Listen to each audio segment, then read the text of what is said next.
You ever have that feeling? The one where the more you seem to understand about the world, the more separate you feel from it all? It's this strange, kind of quiet ache, something the legendary Russian novelist Fyodor Dostoevsky knew all too well. So today, that's what we're diving into, the Dostoevsky dilemma, why a deeper mind can sometimes feel like a very lonely place to live.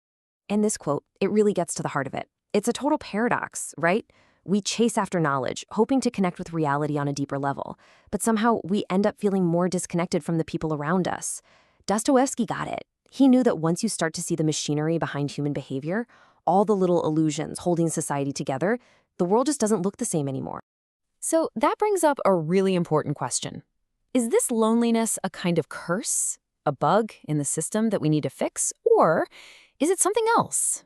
Maybe it's just the natural, unavoidable side effect of seeing things with crystal clear honesty. This isn't about finding a quick fix. It's about trying to understand the journey itself. At its core, the conflict is this. The price of true awareness is often that cozy sense of belonging.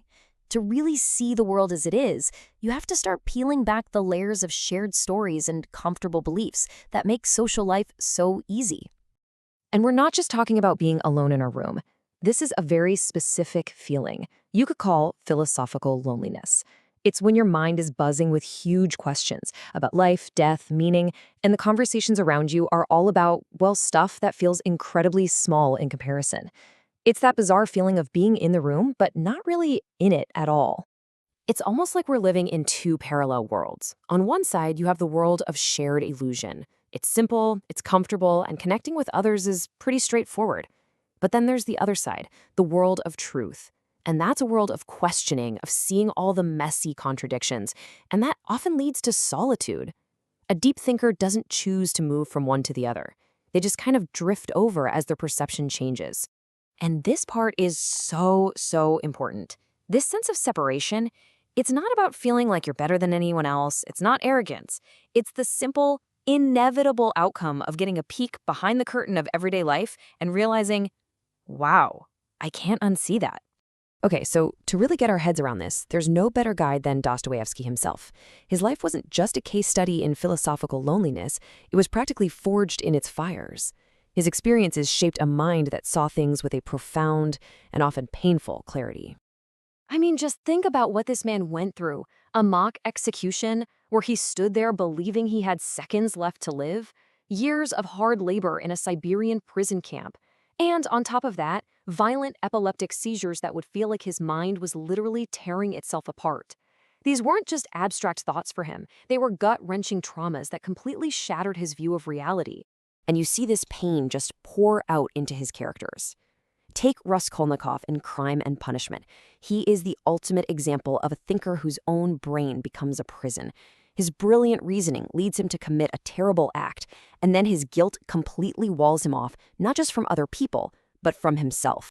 Then you've got the flip side, Prince Myshkin in The Idiot. He's a man of incredible empathy, just pure goodness and honesty. But that very purity makes him a total alien in a cynical world. People are drawn to his light, sure, but they can never really understand him. He's loved, but he's utterly alone. So for Dostoevsky, and this is key, isolation isn't just an empty void. It's a crucible. It's in that solitude that you're forced to face yourself head on. All your flaws, your darkness, your illusions. It's a tough, painful process, but it's also the only place where true self-knowledge can really begin. So if this awareness is so isolating, how are we supposed to live with it? How do you carry that weight without letting it completely crush you? Well, the path forward is really all about finding a new kind of balance. So what does that look like? First, go for depth, not breadth. A couple of truly authentic friendships are worth 1,000 superficial ones. Second, learn to guide your mind instead of just being dragged around by it. Things like meditation or just quiet observation can create a little bit of breathing room between you and your thoughts. And third, embrace simplicity. Find things that ground you in the real world. A walk in nature, getting lost in a piece of music, the simple act of making a cup of tea. It's an anchor. Look, the goal isn't to stop thinking so deeply. It's to stop letting your thinking replace your living. Your awareness should be a lens that makes life richer and more vibrant, not a wall that separates you from it. Your mind should be your companion, not your tyrant.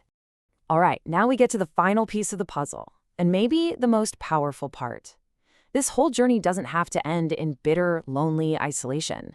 In fact, Dostoevsky argues that if you follow it all the way through, it leads you somewhere completely different, to a deeper, more meaningful connection with all of humanity.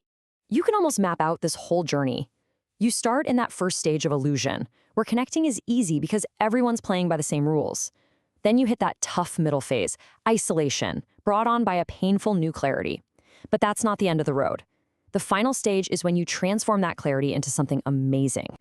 True empathy and genuine understanding. And this is the core of it all. It's through seeing the world's suffering and your own that you become capable of real compassion. And that compassion isn't some kind of weakness. It's the highest form of wisdom. It's seeing things exactly as they are, flaws and all, and choosing to love them anyway. So, if you feel like an outsider because of the way you see the world, I want you to try reframing it. That unique perspective you have, it's not a burden you need to get rid of. It's a gift. It's a gift that allows you to see what other people miss, to understand the quiet struggles behind their masks, and to connect with them on a level that most people never get to experience.